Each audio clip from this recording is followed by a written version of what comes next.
Hey, good evening. It's so good to have you join us tonight for a special time of just trying to have some conversation through answering questions that you may have about the faith or about really a lot of other subjects, anything maybe on your mind and in your heart. We'd love to interact with you, and we hope to do this both tonight and maybe in the weeks ahead. And if you have questions you'd like to pose ahead of time, just feel free to send them to dcox@concordbaptist.com. I hope this can be a fun time and an informative time for you. And so tonight I believe we have about 7 questions that have come to us that we're going to try to answer. So we'll just kind of keep it succinct tonight as we get started. At least I hope we will. You know me. But nevertheless, we're going to try to work through these 7 questions together. So first question is, if there's one person outside of biblical persons of the faith you could go back and meet, who would it be? Well, there's so many who come to mind. And the person who posed this question said that I would get extra points if it was Balthasar Hubmaier. And he would certainly have been a great person to meet. And his Anabaptist movement certainly lies in the background of our own Baptist movement to some degree. But I would probably choose his contemporary and fellow German, Martin Luther. Luther fascinates me because of his spiritual struggle, his rediscovery of the gospel, his courage, and even some wrong steps he took as the Reformation took hold.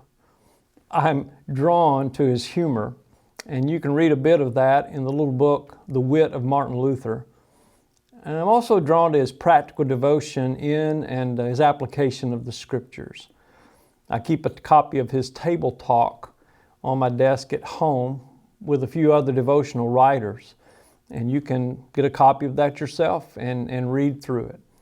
You know, he is the most influential person, in my opinion, in the last 500 years in the fact that the Protestant Reformation came about greatly because of him, a movement that has shaped the Western world and has impacted the greater world through the missions movement. And he also influenced Catholicism in the Counter-Reformation, which has also impacted the world in so many ways. So hands down for me, it would be Martin Luther. Question 2. And this one I think comes from a mom who's talking to her kids about questions that are coming up in their family discussions. And it's a great question. It says, if God wants us to worship Him, does that mean He is prideful? You know, that's a great question because as we think about pride, pride is a sin. Pride goeth before the fall. So it's a wonderful question. And this at first does make it seem like to call someone to worship you, which we're commanded to do. Jesus, quoting Deuteronomy in Luke 4:4, said, "It is written, worship the Lord your God and serve Him only." Seems like that would be prideful. But when we look into it more deeply, the answer to that is no. It is not prideful.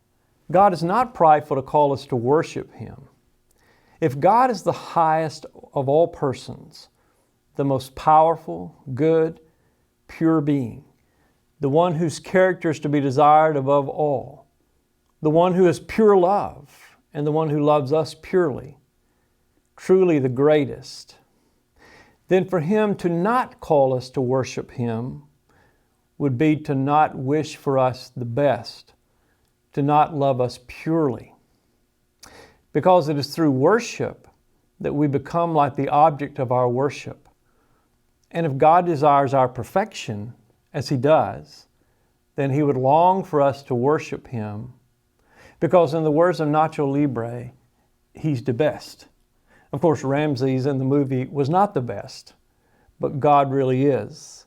And I say that because I have seen on Facebook this week that many of you have been revisiting Nacho Libre. Question number 3. Do you think the coronavirus will cause America to reset as a culture? Well, I certainly think that it will have long-lasting effects on our culture along many fronts. If you mean culturally regarding, say, work, yes, I think it will make remote work, home-based businesses grow exponentially. And I've been seeing people in the investment world talking about that this week.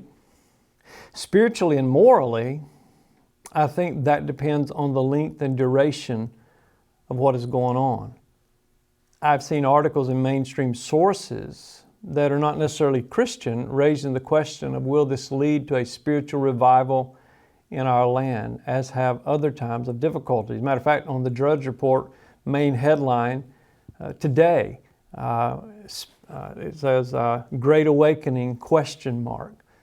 And so you see that people in the general culture who know a little bit about American history, or maybe a lot about American history, are asking, will this crisis precipitate an awakening? I certainly think this moment has the potential to do that, as people are considering in a different way their morbidity, as the things that preoccupy so many are put on the shelf for the moment. And I'm praying that it is a time when people can be still and know that He is God. And I encourage all believers to pray to that end, that the Lord will be able to do great things during this time that will flow out into the future, into a great spiritual awakening of people to Christ. The fourth question kind of goes back to contemporary matters in relationship to reading. This person asked, who are some of your favorite authors to read and why? Well, this question can be answered probably best by saying that there are different ones in different times of my life, but a few that I think endure through everything, that I go back to over and over again, are first of all C.S. Lewis, probably a lot of your favorite as well, because he was so gifted and because he truly did desire to impact his world for Christ through his writing. Lewis always makes me think. And he taught me to see that imagination and great stories can be bridges into the minds and hearts of people who may not be open to a direct approach of preaching in the beginning. And he and his culture is kind of ahead of our culture in that by several decades, and how things were unfolding in the societies. And so he's helpful in helping us think along those lines today. I don't always agree with his theological formulations, but I certainly do admire him and learn a lot from him. Another would be the British writer Paul Johnson. He is perhaps my favorite historical writer. He is an omnivorous reader himself, an intellectual with a wide-ranging and deep mind. And so when you engage his works, you're taken into a world of information, lots of information that is spectacularly woven together and presented in an understanding and really a succinct way. But he packs so much into every page. Some of his works, like A History of the American People, Intellectuals, which is a series of chapters on different intellectuals in history, Modern Times, which is sort of the beginning of his impactful works, A History of Christianity, Socrates, Napoleon, he has a book on Napoleon, and several others. They're just fabulous. And so I think that he would be a second one that would be a favorite writer. Among contemporary writers as well, I guess I would say, and I would say contemporary Christian writers, I would say my favorite two for different reasons are Philip Yancey and Tim Keller. Yancey is an evangelical that is to my left, theologically somewhat, but I love his work because, as I said recently, he makes me think and feel. He's a master storyteller, and his works are full of great applicable illustrations. I found his book, What's So Amazing About Grace, to be so touching, and I return to it from time to time. And I find his work, Where is God When It Hurts? And he's written a lot on this subject, going back to a person that was a mentor in his life. I find that work and his other writings along those lines to be very helpful, although I would not cross every T and dot every I as he does.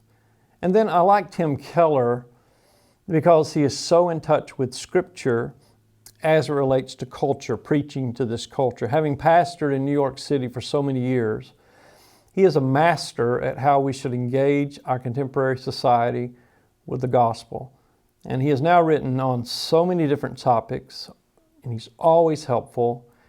And I think pastors who are preaching regularly should read as many of his works as they can, or anybody who's up teaching people. You can learn a lot from Tim Keller. There are others I could name, but I think that's enough for now. Question number 5. I like this one. What are some of your favorite memories from the time when all 4 of your kids were living at home? There are so many. I miss those days. Well, let me just say, and my kids would laugh at this one, while there were some difficult moments along the way, I would say road trips to see family because we live so far away from the rest of our family, or times when family would come to see us. Those are some of the most favorite memories that I have with my kids and my wife. It was always a time filled with excitement and joy when we would finally all get together. And I loved watching my kids get to interact with their grandparents, their aunts and uncles and cousins, because they didn't get to do that a lot, and it was just a sweet time. And then I also just loved and have great memories of just being at home with a house full of noise and laughter. Always a lot of noise, a lot of laughter with 4 kids. Sometimes some tears as well, but a lot of fun. When we bought our first house in Kentucky, we were living in a parsonage, and then I started teaching at seminary, still pastoring the church where I'd been for several years. I loved that house. And I loved the summers with the kids splashing in the pool, at an above ground pool right off of the deck, playing basketball outside with the boys at a basketball court there. I loved just talking to my girls and about life and things they were going through, and seeing the different toys and dolls and things that they had. Cooking out on the grill with the family in the late evenings, and then eating together. Those are just some great evenings with the kids in the pool, grilling, playing outside. In the spring and the summer, just my mind floods with memories of those times. And then in the winter, when it was snowing so beautifully outside, and we built fires in the wood stove in the basement and enjoyed the incredible beauty of a Kentucky winter. It was just great. I love being all around the table together at dinner. Those are such important times as you're raising your kids. Don't miss out on being together as much as you can around the dinner table, just listening for me to what was going on in everyone's life. I love the memory of how, on the whole, my kids were close. They loved each other. They looked out for each other. And also cherished the times when I saw them take steps of growth, risk in their lives, although those were also some hard times emotionally when we see them shut the door seemingly on one phase of childhood, moving on toward the path of adulthood. Those are still great memories. And then just the great memory of being in that together with my wife, and just parenting together, loving on together, learning together, sometimes disagreeing on what we needed to do in situations, but then praying and seeking the Lord. And He was always faithful to lead us through. He's always been faithful to us. And so I think the central great memory of that is knowing that Jesus was right there in the middle of all of that with us, as He is with you as well if you're raising kids. Question 6. In what ways has ministry changed the most over the past 30 years? Well, first of all, I would like to know, how does one know that I'm old enough to have been in ministry for 30 years? Seriously, I think I would say it has changed most in relationship to how culture has changed. Particularly, I think that the explosion of technology and how it has affected people and how they learn, communicate, their attention spans, all those things has brought about the greatest challenge. Next to that, I would say the changing perception of the general culture towards the church and towards people in ministry. And that's even changing here in the South. I read a large study recently done between Pepperdine University and the Barna Group that captures the change in culture regarding pastors. And here's what it found out and how it summarized it in a statement. The study said the problem, and this is a very large study over a great swath of the American Protestant church. The problem is not that the average American has an overwhelmingly negative perception of Christian ministers. It's that the average American doesn't think about them at all. Just 1/4 of all U.S. adults says their overall opinion of pastors in general is very positive. That's 24%. On the other hand, roughly the same proportion holds a negative opinion. 9% a very negative opinion, 19% a somewhat negative opinion. But the largest single share is the 48% of Americans whose opinion is somewhat positive. Most don't actively hate pastors, not at all. They just don't especially care. And so when it comes to millennials, many of them in the general culture, they're ambivalent toward pastors because they have no experience with a pastor. And so our job is much more difficult in reaching and discipling them than it was perhaps reaching young people even 15, 20 years ago. And one other question for tonight is a good question. It's a theological question. It says, if God the Father, Son, and Spirit were in perfect fellowship before the world was created, why did God create the world? He had all He needed. Well, I think the last thing you said is certainly correct. God had all He needed. There was a perfect fellowship and love and beauty in the Godhead. But apparently, while God had all He needed, He wanted us. Now, it's tricky to talk about this because God, being perfect and omniscient, He never learns anything or discovers something is missing that He needs or wants. Yet to talk about it from our perspective, from a human perspective, as we try to get our minds around this, we can perhaps put it in our terms to say, while He had all He needed, He did not have all He wanted. His eternal plan had to be worked out in time for us when He determined there would be a creation. And He made us, with human beings being the highest of His creation, made in His image, to have fellowship with Him because He desired that. And it's incredible to think that He did this for us, to allow us to share in that eternal fellowship enjoyed among the Trinity as a matter of His grace. I mean, just think about that text that says that we're co-heirs with Christ. We can never plumb the depths of that. How phenomenal is that?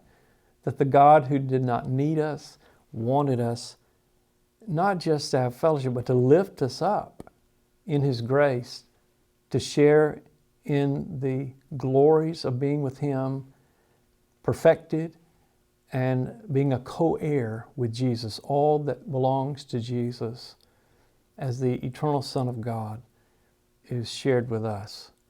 I don't think even in glory, in perfection, when we shall see Him face to face, that we shall know then even as we're known, I don't think we'll ever fully plumb the depths of that in our humanity.